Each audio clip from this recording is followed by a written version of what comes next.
நிச்சயமா தேவைப்படும் போது தேவைப்படக்கூடிய நேரத்தில் நிச்சயமா பத்திரிகையாளர்கள் சந்திப்பு நிச்சயமா நடத்தப்படும். பத்திரிகையாளர்களை தவிர்த்துட்டு இங்க ஒரு ஆட்சியை நான் கொண்டு வந்துருவேன்னு அவர் எந்த இடத்துலையுமே சொல்லலை. எங்களுடைய எதிர்ப்பை பதிவு செய்யறோம், கண்டனத்தை பதிவு செய்யறோம். இது ஜனநாயக நாடு தானே, இது ஜனநாயக நாடா இல்லையா? அந்த கேள்வி எழும்புதா இல்லையா? யாருங்க நீங்க மன்னர் ஆட்சின்றத அப்ப ஒத்துக்கிறீங்களா? இது மன்னருடைய ஆட்சின்னு திமுக இன்னைக்கு வரைக்கும் ஆளுநர் தேவன் ஒத்துக்குதா? எதுக்கு எல்லாத்துக்கும் போய் ஆளுநர் போய் சந்திச்சுக்கிட்டு இருக்கீங்க? பார்ட்டி வச்சுக்கிட்டு இருக்கிறாரு, நீங்க போய் கலந்துகிட்டு வந்துகிட்டு இருக்கிறீங்க உங்களுடைய சகாக்களோட. அரசாங்கத்தினுடைய இயலாமை தன்மையை தானே காட்டுது. அந்த பொண்ணு குறிப்பிட்டு இருக்குல்ல, எஃப்ஐஆர்ல சார்னு வந்திருக்குதுல, யார் அந்த சார்? அதை சொல்லணும்ல. பதில் சொல்லலன்னா மக்கள் திரும்பி பார்க்க முடியாத அளவுக்கு உங்களை கொண்டு போய் தூக்கி குப்பை தட்டுல போட்டுருவாங்க. அது இப்போ ஒரு எஃப்ஐஆரா? போடப்பட்ட வழக்குக்கான எஃப்ஐஆரா? பொண்ணு குற்றவாளியா அந்த பையன் குற்றவாளியா? யாரு குற்றவாளி மாதிரி சித்தரிச்சிருக்கு? துணை கட்சியில் இருக்கக்கூடியவர்கள் எல்லாத்துக்கும் காசை கொடுத்து பேச சொல்லி பேசிட்டு இன்னைக்கு ஆள்றதுக்கு திராணியும் தகுதியும் இல்லாம இருக்கக்கூடிய 500 பள்ளிகளை தனியாருக்கு மாத்தி தனியார் உங்க பள்ளிக்கூடங்களை மெயின்டைன் பண்ற. எதுக்கு அமைச்சர் வீட்டுக்கு போ? இத்தனை ஹெக்டர் பாதிக்கப்பட்டிருக்கு. ஆய்வு பண்ணி முடிச்சு கேள்வி எழுப்பி அங்க எங்களுக்கு நிதி உதவி வேணும் அப்படின்னு சொல்றா கேட்டாங்க இல்லங்க, உங்கள்ட்ட கேட்டாங்கல்ல. அண்ணாமலை பில்கிஸ் பானு வழக்குல அண்ணாமலை எங்க போயிட்டாரு? தூங்கிட்டு இருந்தாரா? தமிழக இந்த பாஜகனுடைய இதா தானே இருந்தாரு. ஏன் நம்ம கர்நாடக மாநிலத்துல நடந்தது ஒரு பெண்ணுக்கு நடந்தது பிரச்சனை, அப்ப தூங்கிட்டு இருந்தாரா? இல்ல டிக்கெட் போட்டு வேற ஊருக்கு வேற போயிட்டு இருந்தாரா? சாட்டையால அடிச்சுக்கிட்டா சரியாயிடுமா? சுயநினைவு இல்லாதவரை பத்தி ஏங்க ஒரு டிபேட்டா கொண்டு வரீங்க? சுயநினைவோட இருக்கிறாரா? செருப்பு போட மாட்டேன், இது உங்க போராட்டமா? 20,000 புத்தகங்களை படிச்சுட்டார சொல்லுங்க. படிச்சப்ப 20,000 புத்தகத்துல 20 புத்தகத்தினுடைய பேரை சொல்லுங்க பாப்போம். இந்த அரசியல் வாழ்க்கையை விட்டுறலாம். அன்னைக்கு போய் முதலமைச்சர் டிராக்டர் ஓட்டினாரு, தண்ணி குடிச்சாரு, டீ போட்டாரு, காய்கறி வித்தாரு, ரன்னிங் ரேஸ் ஓடினாரு. எங்க போயிட்டீங்க இன்னைக்கு? ஒரு பெரிய ஒரு விமர்சனமும் வந்துட்டு இருக்கு சமூக வலைதளங்கள். தாவேக்காவை விமர்சனம் பண்ணாம இன்னைக்கு அரசியல் கட்சிகள் இல்ல, தன்னை அடையாளப்படுத்திக்கிறதுக்கு தாவேக்கா தேவைப்படுதுங்க. தாவேக்காவை விமர்சனம் பண்ணா மட்டும்தான் இங்க வெளியில வர முடியும். சமூக வலைதளம் நீங்க ஊடகங்களா இருந்துகிட்டு 1000 கேட்பீங்க, அதுக்கெல்லாம் பதில் சொல்லணுன்ற அவசியம் இல்ல.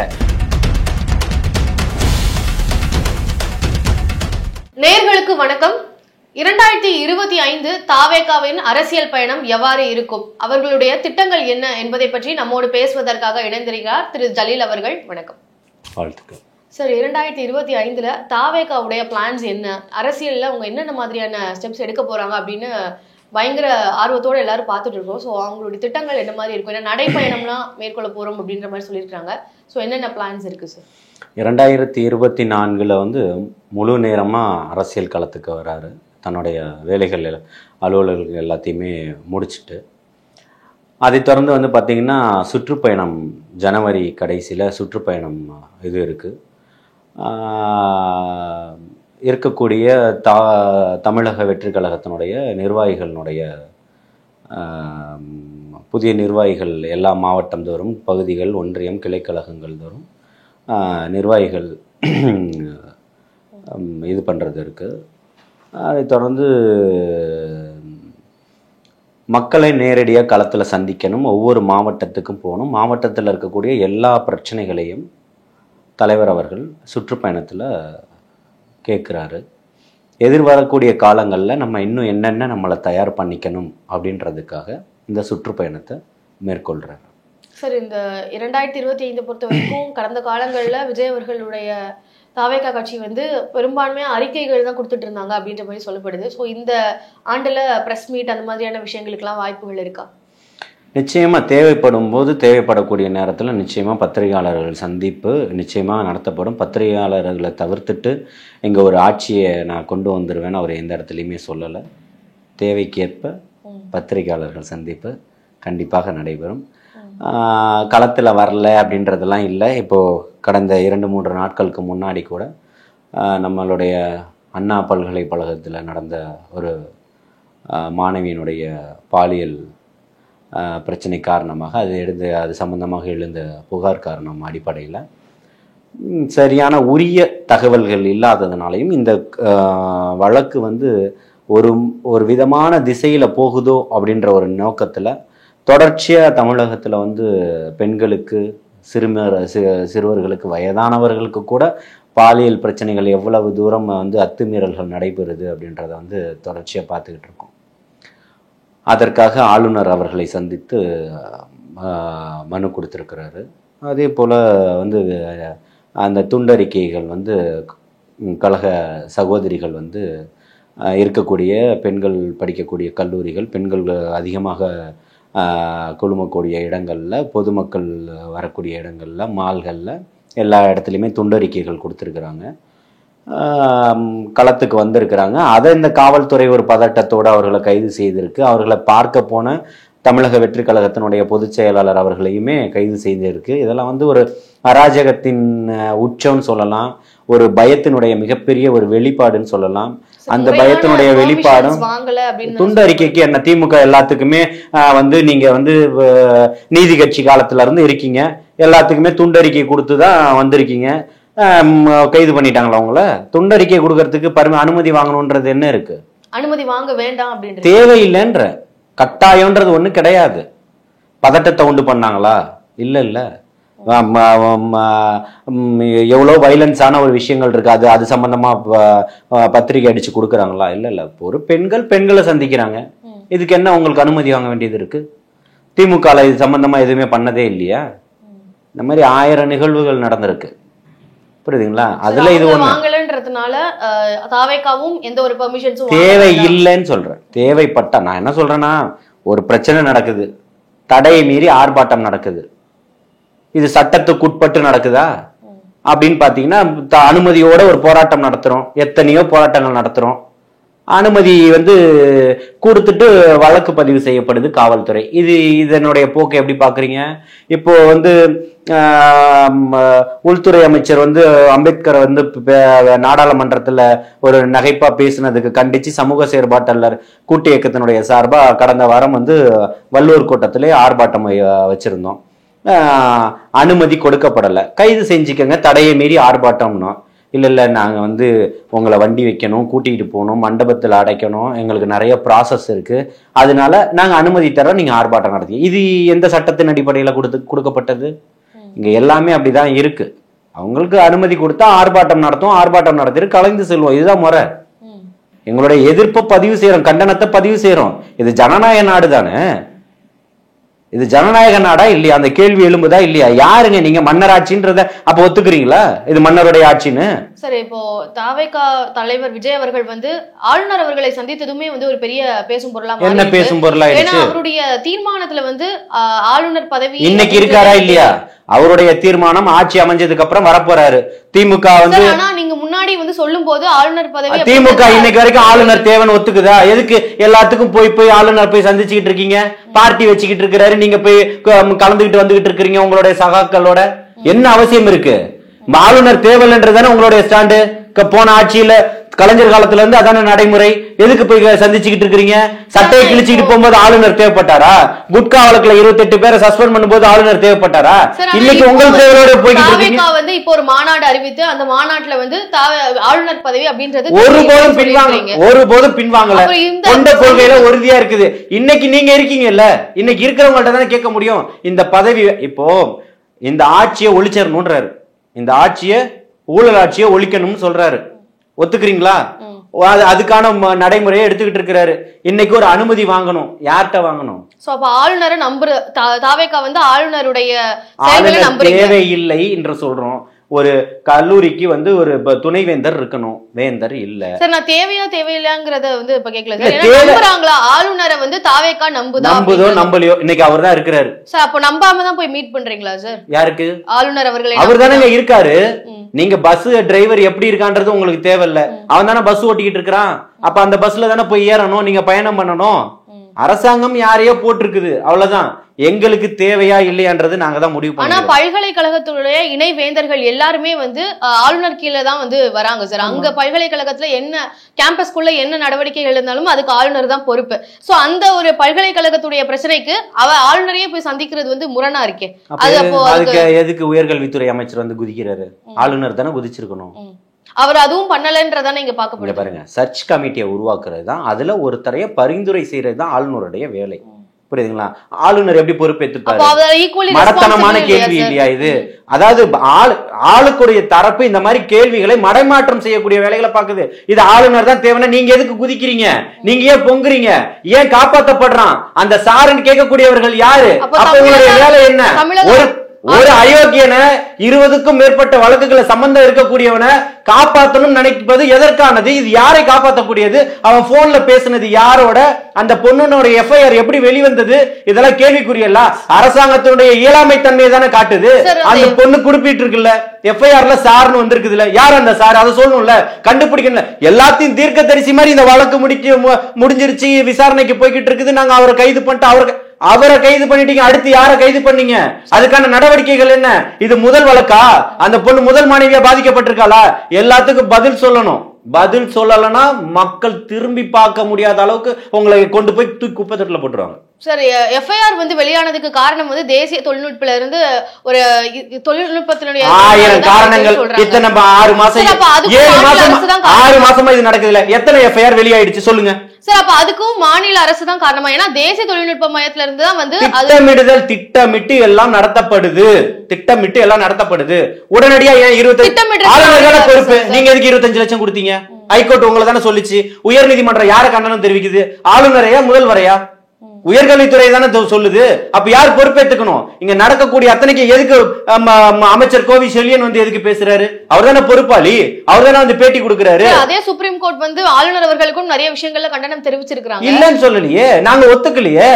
நாங்க ஒத்துக்கிட்டோமா? ஏன் அன்னைக்கு மாநாடு போட்டு பேசுறீங்கல்ல, அண்ணன் திருமானன் பேசினார்ல, தேசிய கொள்கையில கொண்டு வரணும் மது ஒழிப்புன்னு. அண்ணனுக்கு தெரியாதா?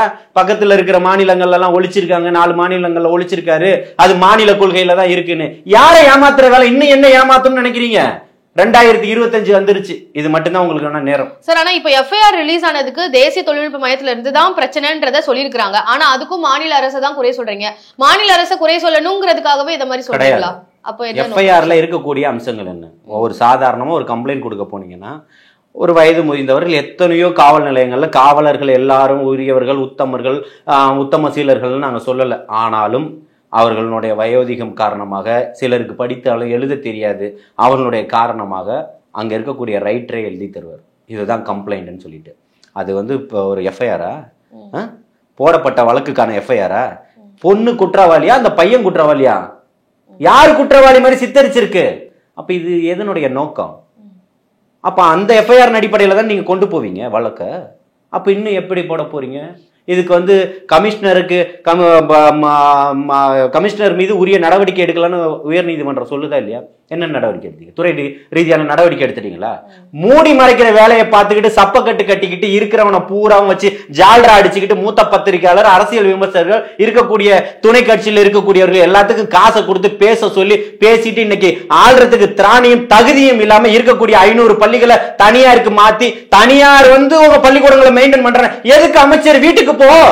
இது தேவையா? ஏன் பள்ளிக்கூடத்துல, ஏன் நாட்டுல, ஏன் வரி பணத்துல 44,000 கோடியை கொடுத்திருக்கல மத்திய அரசாங்கம். அதுக்கு என்ன பண்ணிட்டு இந்த வருஷம் 500 பள்ளிகளை ஏன் தாரவாத்து கொடுக்குற? உனக்கு அதுக்குதான் அமைச்சர் பதவி கொடுத்திருக்கா? அதுக்குதான் தமிழக மக்கள் உங்களை தேர்ந்தெடுத்திருக்காங்களா? இதுதான் மக்களாட்சியா?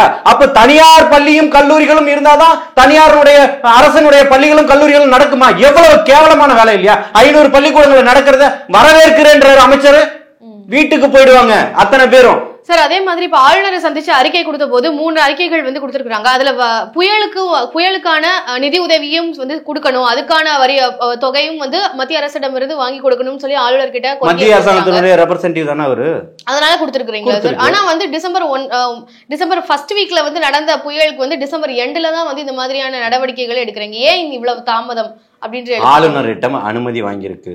உடனடியா வாங்கக்கூடியது அண்ணா பல்கலைக்கழகத்துல நடந்தது. அப்ப போய்விட்டு ஒரே ஒரு விஷயத்துக்காக பார்க்காம மத்த விஷயங்களுக்காக சுற்றி காட்டி சொல்லிட்டு வராரு. புயலுக்காக டிசம்பர் 1ஆம் தேதி புயல் வந்துருச்சுன்னா 2ஆம் தேதி காலையில மத்திய நிதி அமைச்சர் மூட்டை கட்டி கொண்டு வந்து கதவை தட்டி இந்தாங்க பணம் நீங்க ஆய்வு பண்ணி என்னைக்கு முடிச்சீங்க அதை சொல்லுங்க. தமிழக அரசு ஆய்வு பண்ணணும்ல, இத்தனை ஹெக்டர் பாதிக்கப்பட்டிருக்கு. ஆய்வு பண்ணி முடிச்சு கேள்வி எழுப்பி அங்க வந்து எங்களுக்கு நிதி உதவி வேணும் அப்படின்னு சொன்னா கேட்டாங்க இல்லங்க, உங்கள்கிட்ட கேட்டாங்கல்ல 6000 கோடி கேக்குறீங்கல்ல, இதுக்கு என்ன விளக்கம் கொடுங்கன்னு கேட்டாங்கல்ல, என்ன கொடுத்தீங்க? என்ன கொடுத்தீங்க?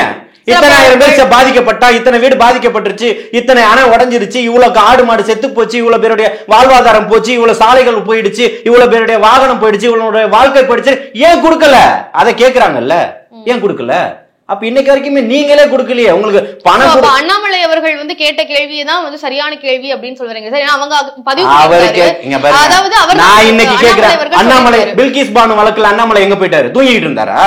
தமிழக இந்த பாஜகனுடைய இதா தானே இருந்தாரு. ஏன் நம்ம கர்நாடக மாநிலத்துல நடந்தது ஒரு பெண்ணுக்கு நடந்தது பிரச்சனை, அப்ப தூங்கிட்டு இருந்தாரா? இல்ல டிக்கெட் போட்டு வேற ஊருக்கு வேற எல்லாத்துக்கும் பேசுங்க, எல்லாத்துக்கும் பேசுங்க. புயலை மட்டும் போது பேசினா இவங்க பாஜகவுக்கு சொல்லக்கூடிய எந்த தகுதியும் திராணியும் கிடையாது. இங்க இருக்குல்ல, பாஜக காரங்க சொல்றாங்கல்ல, பாதிக்கப்பட்டுருச்சு, இருக்கக்கூடிய தமிழக அரசாங்கம் வந்து ஒழுங்கான ஸ்ட்ரக்சர் பண்ணல, புயல் வந்துருச்சு, வெள்ளம் வந்துருச்சு. பாஜக ஆளக்கூடிய மாநிலங்கள்ல எத்தனை இடத்துல எத்தனை அணைகளை புதுசா கட்டிட்டாங்க, திறந்துட்டாங்க சொல்லுங்க. இருக்கக்கூடிய எல்லாத்தையும் கார்பரேட்டுக்கு தானே வித்துக்கிட்டு இருக்கீங்க. இருக்கக்கூடிய சொல்லல சார், பாஜக வந்து இப்ப அண்ணாமலை அவர்கள் வந்து ஒரு நிதி உதவி வேணும்னு சொல்லி நீங்க மத்திய அரசு கேக்குறீங்கன்னா இந்த மாதிரியான விஷயங்கள் எல்லாம் நீங்க சப்மிட் பண்ணிருக்கணும்னு சொல்லி அண்ணாமலை அவர்கள் முன்னாடியே ஒரு அறிக்கை. இவர் தமிழகத்தினுடைய முன்னாடி இருந்த தலைவர் தானே. அதே கேள்வி முதல் கட்டமா ஒரு பேமெண்ட் கொடுங்கன்னு சொல்ல வேண்டியதானே, போயிட்டு வாயில என்ன வாழைப்பழம். அதே கேள்விதான் நீங்களும் சாட்டையால அடிச்சுக்கிட்டா சரியாயிடுமா? சுயநினைவு இல்லாதவரை பத்தி ஏங்க ஒரு டிபேட்டா கொண்டு வரீங்க? சுயநினைவோட இருக்கிறாரா? செருப்பு போட மாட்டேன், இது உங்க போராட்டமா? போராட்டமா? பொள்ளாச்சி மாணவிகள் பிரச்சனையில என்ன பண்ணிட்டீங்க?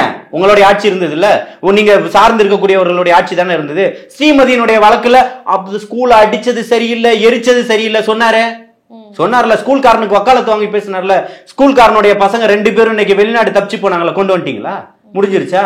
வேங்கையல் பிரச்சனையில என்ன வாயை திறந்து கிழிச்சிட்டாரு.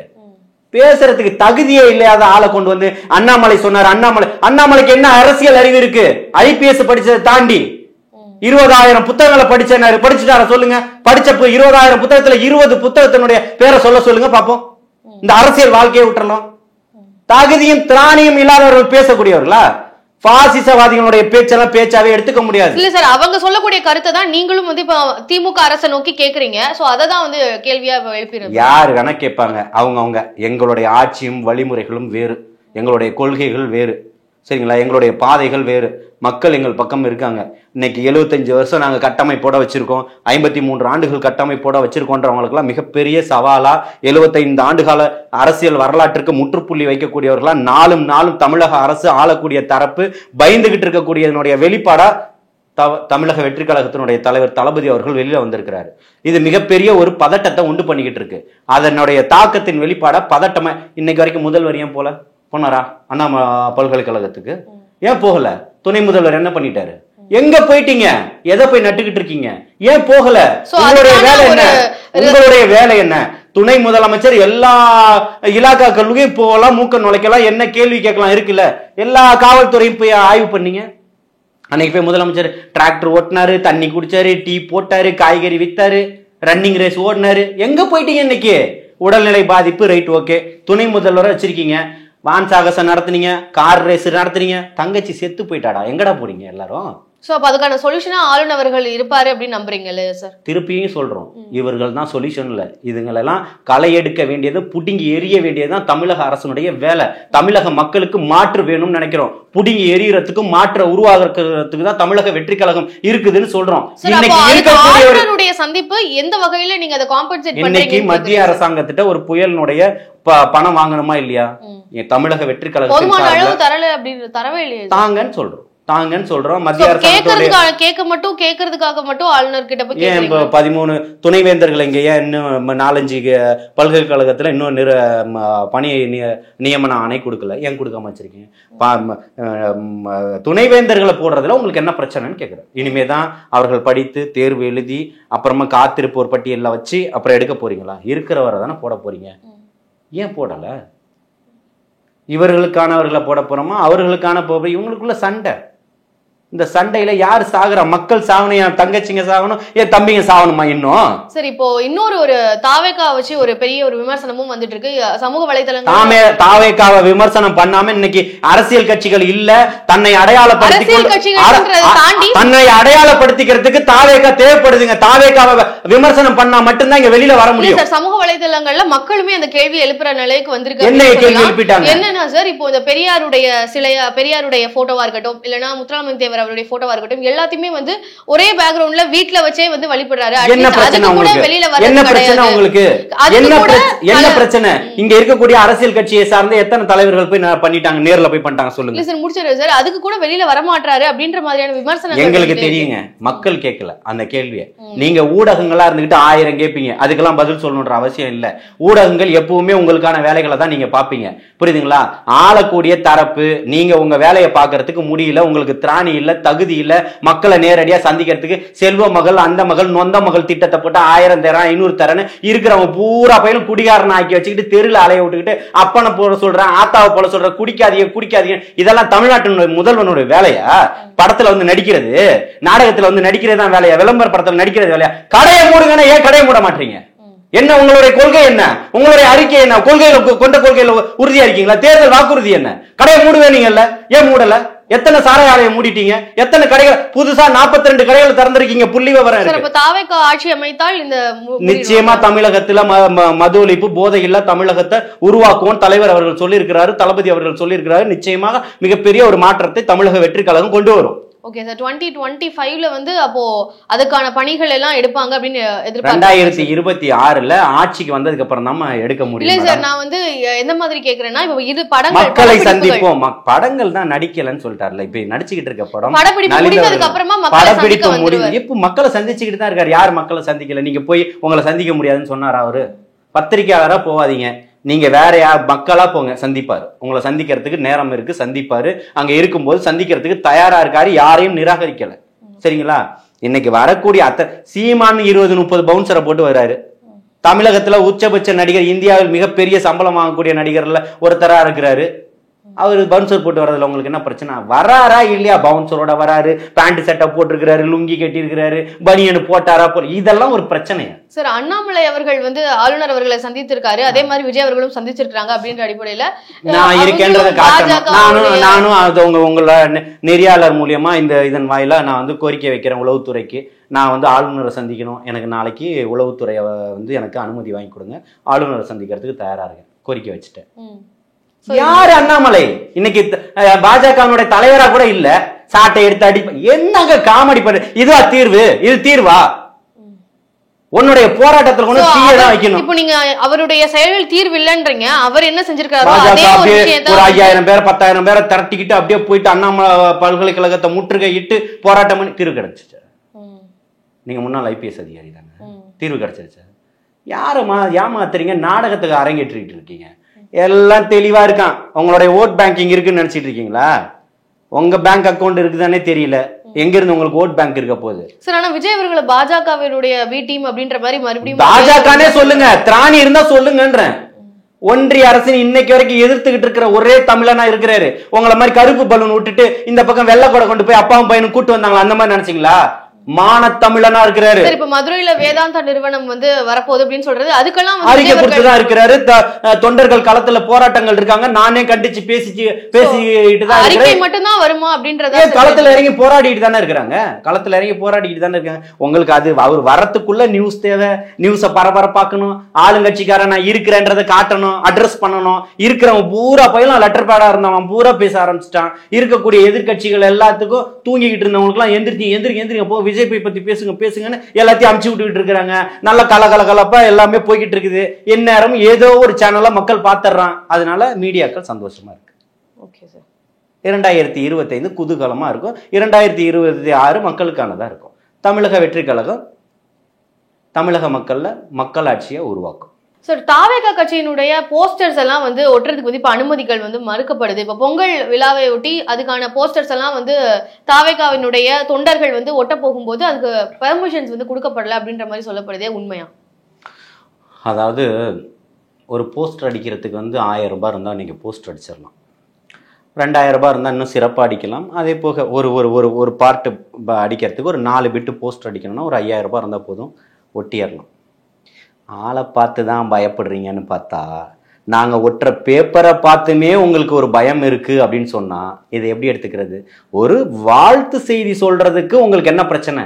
இதே ஒரு சீருடை போட்ட ஒரு காவலர்களை வைத்து நீங்கள் உளவுத்துறையை வைத்து கண்காணித்து கொண்டு வந்து ஒரு இதையா மாநகராட்சி ஊழியர்களை வைத்து இருக்கக்கூடிய நகராட்சி ஊழியர்களை வைத்து நீங்கள் கிழிச்சிக்கிட்டு இருக்கிறது தான் உங்கள் வேலையை. அசிங்கமாக இல்லை இதை சொல்கிறதுக்கு? இதுதான் தமிழக அரசா? இதுதான் நடந்துகிட்டு இருக்குதா? இது ஜனநாயக நாடா? அவனுக்கு கருத்து உரிமை இருக்கு, கருத்து சுதந்திரம் இருக்கு. இருக்கக்கூடியதுக்கு ஒரு வாழ்த்து செய்தி அடிக்கிறத போயிட்டு நீங்க வந்து பேனரை கிழிக்கிறீங்கன்னா, ஆளை பார்த்து பேப்பரை பார்த்தே பயப்படுறீங்கன்னா அப்ப ஆளை பார்த்து என்ன நடக்கும்?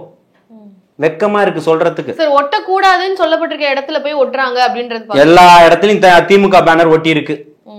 எங்க எல்லாம் இது வந்து ஒரு தெருவினுடைய ஒரு சாலையினுடைய பெயர் இருக்கும், அந்த பெயர் பலகையில திமுக போஸ்டர் ஒட்டி இருக்கு. எடுத்து போடட்டுமா? இன்னைக்கு ட்விட்டர்லயும் ஃபேஸ்புக்லயும் போடட்டுமா? நானு காட்டுறேன். 1 2 இல்ல, ஆயிரக்கணக்கான போஸ்டர்கள் ஒட்டப்பட்டிருக்கு சென்னையில மட்டும். புரியுதுங்களா? எங்க பேருந்து இருக்கு, பேருந்துக்கு பின்னால் ஒட்டினால் 5000 அபராதம். ஒட்டு போஸ்டர் ஒட்டி இருக்கு. மற்ற கட்சிக்காரங்க ஒட்ட முடியுமா? ஆளுங்கட்சி மட்டும்தான் ஒட்ட முடியும். ஆளுங்கட்சி வந்து அத்துமீறாங்க அப்படின்னு எல்லா பள்ளிக்கூடங்கள் பக்கத்துலயும் ஒட்டக்கூடாதுன்னு இருக்குது. இந்த இப்ப வாங்க, நேரம் இருந்தா கேமராவை ஆன் பண்ணுங்க, ஒரு 10 பள்ளிக்கூடங்கள் காட்டுறேன். பள்ளிக்கூடங்களை சுத்தி அழகா பேனர் வச்சிருப்பாங்க எல்லாருமே. பெஞ்சால் புயல் பெஞ்சால் புயல்ன்றீங்க. பெஞ்சால் புயல் வந்தது, உதயநிதிக்கு பர்த்டே கொண்டாடாம விட்டாங்களா? என் நேத்து தானே பிறந்திருக்காரு, அதனால கொண்டாடியே ஆகணும்ல. சரித்திரத்தை மாத்தி எழுத்த வந்த மிகப்பெரிய ஒரு சரித்திரத்தின் வரலாற்று நாயகன் இவர். தமிழ் புலவர், செக்கிழுத்த செம்மல், ஆட்சியை வந்து மீட்டெடுத்தவர், தமிழக மக்களை வாழ்வாதாரத்தின் வீழ்ச்சியிலிருந்து காப்பாத்தினவர், தமிழகத்தை மீட்டெடுத்தவர், இந்தியாவின் பொருளாதார வளர்ச்சிக்காக பாடுபட்டவர், தமிழகத்தினுடைய எழுச்சி நாயகனா திகழக்கூடியவர். 5000 பேர் சாம்சங் ஊழியர்கள் போராடிக்கிட்டு இருந்தாங்க கொட்டக்கூடிய மலையில. மனசாட்சியோட போய் பாத்தீங்களா? மனசாட்சி இருந்ததா? தீபாவளி அன்னைக்குமா வீட்டுக்கு கூட போகாம கொட்டக்கூடிய மழையில உட்கார்ந்து இருந்தான். எதிர்கட்சிகள் குவா குவான்னு கூவிக்கிட்டு இருந்தாங்க. இன்னைக்கு என்ன பண்ணிக்கிட்டு இருக்கீங்க? அதே மாதிரி இப்ப எதிர்கட்சிகள் வந்து காவல்துறையினரை வந்து சாடுறாங்க, காவல்துறையினரை தான் எல்லாத்துக்குமே வந்து சொல்றாங்க அப்படின்ற மாதிரியான கருத்துக்களும் இருக்கு. காவல்துறை யாருடைய கட்டுப்பாட்டுல இருக்கு? எதுக்கு எடுத்தாலும் அவங்கள சொல்றாங்க. காவல்துறை யாருடைய கட்டுப்பாட்டுல இருக்கு? அதனாலதான் முதலமைச்சருடைய கட்டுப்பாட்டின் கீழ் இருக்கு அப்படின்ற காரணத்தினாலதான் காவல்துறையே. கம்யூனிஸ்ட் கட்சிகள் இன்னைக்கு அண்ணன் பாலகிருஷ்ணன், முத்தரசன் போன்றவர்கள் எல்லாம் தொடர்ச்சியா பேசிட்டு தான் இருக்காங்க. இவ்வளவு நாள் வாய் திறக்காதவங்களும் இப்ப வாய் திறந்துட்டாங்க. அவங்க கூட்டணியில தான் இருக்காங்க. எல்லாத்துக்குமே பேசிக்கிட்டு தான் இருக்கிறாங்க. தமிழகத்துல அடக்குமுறைகளும் ஒடுக்குமுறைகளும் சாதிய வன்புறவும் தொடர்ச்சியா இருந்துகிட்டு தான் இருக்குன்னு சொல்றாங்க. அத இன்னைக்கு பேச ஆரம்பிச்சிட்டாங்கல்ல. இன்னும் ஸ்ட்ராங்கா பேச ஆரம்பிச்சிட்டாங்கன்னா, அண்ணன் வேல்முருகன் பேச ஆரம்பிச்சிட்டாரு. இப்ப இவங்க கம்யூனிஸ்டுகள் பேச ஆரம்பிச்சிட்டாங்க. இன்னும் சிலர் எல்லாத்தையுமே பேசிடுவாங்க. சரி, இப்ப பாமக வந்து மாநாடு நடத்தின 2 மாசத்துல புத்தக வெளியீடு செஞ்சு 1 மாசத்துல எவ்வளவு பெரிய தாக்கம் பாத்தீங்களா? எல்லா கட்சிகளும் பேச ஆரம்பிச்சிருச்சு. ஒரு வருஷத்துக்கு மேல இருக்கு. அப்புறம் தான் அடுத்த நடவடிக்கையே எடுக்கிறாங்க. ரொம்ப தாமதமா இருக்கிறாங்கன்ற மாதிரி தானே சொல்லப்படுது தாவேகா. நீங்க நல்லா பண்ணுங்க, நாங்க செயல்படாமே போறோம். உங்களுக்கு என்ன பிரச்சனை? நீங்க சரியா செய்யுங்க. நாங்க செயல்படலைன்னா நீங்க வந்து இப்ப மாணவிகளை வந்து கூட்டு பாலியல் வன்புணர்வு பண்ணுவீங்க, இருக்கக்கூடியவங்களை போட்டு கொல்லுவீங்க, மெத்தனால் விற்பீங்க. மெத்தனாலுக்கு ஃபேக்டரி, இப்ப ஃபேக்டரி வச்சு ரன் பண்ண ஆரம்பிச்சிட்டாங்க தெரியுமா? போதைப் பொருள்களுக்கு தயார் பண்றான். கூட்காவை எடுத்துட்டு வந்தா செலவு அதிகமாகுது. வர வழியிலாம் போலீஸ்காரங்க பிடிக்கிறாங்க. ஒருத்தன் காசு வாங்கலாம், ஒருத்தன் பிடிச்சி கேஸ் போட்டுறான். அதனால மூலப்பொருட்களை வாங்கிட்டு வந்து இவங்க தயார் பண்ணிடுறாங்க. மிக்சி கிரைண்டர் எல்லாம் வச்சுக்கிட்டு நார்த் இந்தியன்ஸ் கைதும் செய்யப்பட்டு தானே இருக்கு. அவங்க சைடுல இருந்து இந்த மாதிரி கைது செய்யறோம். பயம் வரலையே. பயம் வந்துச்சா? பயம் எங்க வந்துச்சு? எல்லாத்துக்கும் அப்படி கொதிக்கிறீங்களே. வாங்க வாங்கி தரேன். கஞ்சா வேணுமா? யாரா இருந்தாலும் சரி. அது நான் பல சமூக செயற்பாட்டாளர் கூட்டம் நடத்தின பல விஷயங்கள்ல பேசியிருக்கேன், வள்ளுவர் கோட்டத்திலேயே. இப்பவும் சொல்றேன், கஞ்சா வேணுமா? எல்லாமே கிடைக்குது, இயல்பா கிடைக்குது. எதையும் போய் மறைஞ்சி ஒளிஞ்செல்லாம் வாங்க வேண்டிய அவசியம் இல்லை. ஒரு தெருக்களுக்கு உள்ள போனீங்கன்னா குறைஞ்ச ஒருத்தர் 2 பேர் கஞ்சா பிடிச்சிட்டு தான் இருக்கிறான். எங்க பிடிக்காம இருக்கான்? எல்லா பொருட்களும் கிடைக்குது. எங்க கிடைக்குதுன்னு காவல்துறைக்கு தெரியாதா? யார் யார் விற்கிறாங்கன்னு தெரியாதா? நான் ஒரு கஞ்சா வியாபாரி மேல கம்ப்ளைண்ட் கொடுத்தேன். நான் கொடுத்த கம்ப்ளைண்ட்டுக்கு என்னை விசாரிக்காமே கம்ப்ளைண்ட் முடித்து வைக்கப்பட்டதுன்னு போட்டிருக்காங்க. திருப்பியும் போட்டுறேன். என்னை அழைக்கவும் இல்லை, விசாரணைக்கவும் இல்லை, கம்ப்ளைண்ட் நீங்க முடிக்க தவறான தகவல், நான் நீதிமன்றம் செல்வேன்னு போட்டிருக்கேன் திருப்பியும். சரி, இப்போ பாமக கட்சி வந்து இந்த அண்ணா பல்கலைக்கழகத்துடைய பிரச்சனையை ஒட்டி ஒரு போராட்டம் வந்து அறிவிக்கிறதா இருந்தாங்க. ஆனா அதுக்கு உச்சநீதிமன்றமே வந்து ஒரு கேள்வி எழுப்பியிருக்காங்க. ஏன் வந்து பெண்களுடைய பாதுகாப்பை வைத்து அரசியல் செய்றீங்க அப்படின்ற மாதிரியான கேள்விகளை அவங்களே எழுப்பியிருக்காங்க. ஸோ இது போன்ற அரசியல்களை தான் எதிர்கட்சிகள் வந்து செய்யணும்னு நினைக்கிறாங்க. அந்த ஒரு விஷயத்தை வச்சு உண்மையான தீர்வுக்காக யாரும் இங்க போராடுவது இல்லை அப்படின்ற மாதிரி பார்க்கப்படுது. இதை அரசியல் பண்ணாம வேற எதை வச்சு அரசியல் பண்ணுவீங்க? இல்ல சார், தீர்வுக்காக போராடதை விட்டுட்டு இதை வச்சு ஒரு அரசியல் செய்யணும். தீர்வை தான் கேட்கிறோம். இவன் என் கட்சிக்காரன் இல்லைன்னு சொன்னீங்கல்ல, தீர்வை கொடுன்னு கேட்கிறோம். அவன் கட்சிக்காரன் தான், எல்லா ஆதாரங்களும் இருக்கு. அமைச்சர்களோட சகஜமா பழகுனவன் இல்லைன்னு சொல்றீங்கல்ல, எல்லாத்துக்குமே ஆதாரங்கள் இருக்கு. சுப்பிரமணியம் பலமுறை சந்திச்சிருக்கான் மக்கள் நல்வாழ்வுத்துறையினுடைய அமைச்சரை. அவரை பலமுறை சந்திச்சிருக்கான். அவர் வீட்டுக்கு வந்து உணவு சாப்பிட்டிருக்காரு. எல்லாத்துக்குமான ஆதாரங்கள் இருக்கு. முரசொலியில பவள விழாக்கு வந்து விளம்பரம் கொடுத்திருக்கிறான். தொடர்ச்சி அங்க திமுக கொடி பயன்படுத்தப்பட்ட கார்லயே வலம் வந்திருக்கிறான். ஒரு 20க்கும் மேற்பட்ட குற்ற சரித்திர பதிவேடு குற்றவாளியா இருக்கான். அவன் காவல்துறைக்கு தெரியாத, அவரோட நெருக்கமா இருக்கிற அமைச்சரோட நெருக்கமா இருக்கான, அவர் மேல வாரம் ஒரு முறை கண்காணிக்கணும். எந்த காவல்துறை கண்காணிச்சது, எந்த அறிக்கை இருக்கு கொடுங்க. அப்போ ராத்திரியில இவனால மட்டும் எப்படி உள்ள போகிறதுக்கு இவனுக்கு மட்டும் அனுமதி கிடைச்சது? யாருடைய தயவுல உள்ள போனா? இவனை அனுமதிச்சது 140 காவலாளிகள் இருக்காங்கன்னு சொல்றீங்களா, எந்த காவலாளி இவர் அனுமதிச்சது? யார் இவர் அனுமதிக்கலாம்னு உத்தரவு கொடுத்தது? எந்த தைரியத்துல இவர் உள்ள வந்தாரு? இருட்டா இருக்கக்கூடிய பகுதியாவே இருக்கட்டும், அந்த இடத்துக்கு போறதே இவருக்கு எப்படி அனுமதி கிடைச்சது?